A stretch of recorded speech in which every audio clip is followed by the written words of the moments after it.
It's a big deal to me if you don't know. Now you know I'ma change your life.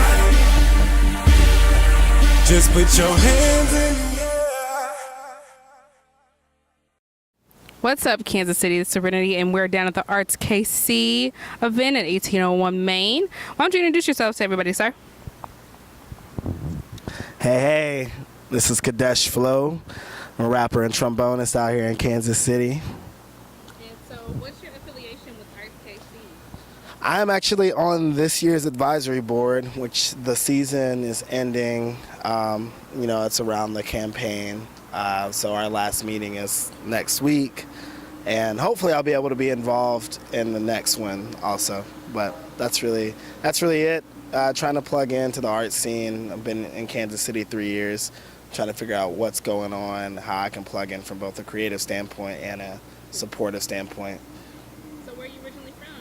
I am originally, I shouldn't say originally, that's out of the country, but I was raised in Alabama in the Mobile area. So I grew up in the Daphne Spanish Fortis area. It's like 20 miles north of Gulf Shores. So Yeah. what do you like about Kansas City? Everything. I actually really enjoy it. I guess not growing up here, I'm not jaded about the things people are jaded about. I actually think a lot of them are advantageous relative to other metropolitan areas that I've studied or like read about. Not saying that there's nothing wrong, but I think the fact that Kansas City is kind of a historical incubator for creative people is really cool to me because it's in the middle of the country, but there's so much creative talent, so much entrepreneurial talent here. It feels like you can really build in a spot like this because it's inexpensive. There's a lot of intellectual capital, and there's a decent amount of capital here that will, I think, enable somebody who's creative and somewhat enterprising to be able to creatively build connections here to create product and then get it out from a location standpoint more efficiently than, say, if you were on one of the coasts that's more of a attractive or sexy spot to live in. I know you said you were getting ready to book some shows out of town because you're also a rapper. I've heard you before. You're dope, by the way. Thank you.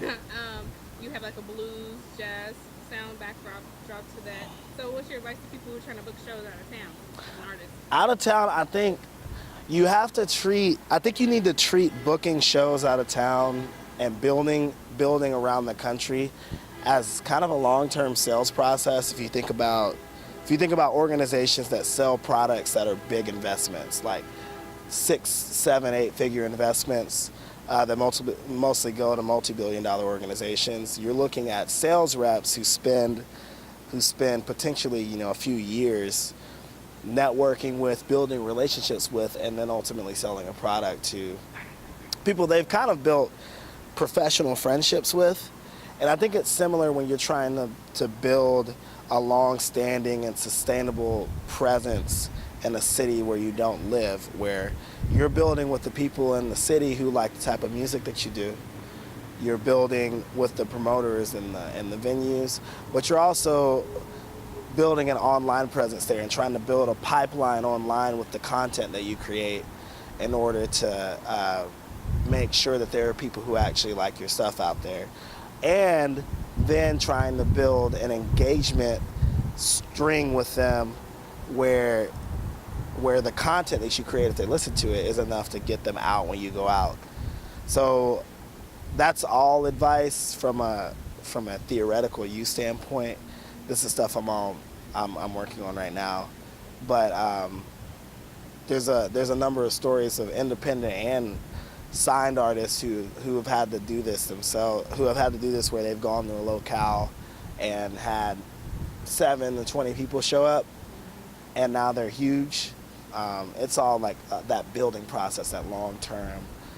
I guess if there's one piece of advice I'd give, besides being consistent and always creating content, is actually caring about the people who listen to you. Because if you don't, you lose, and you can't just care about them because they're valuable to you. Like, actually invest in the stories and the personalities and like who's actually listening to you, because they're really ultimately the reason that you have any success.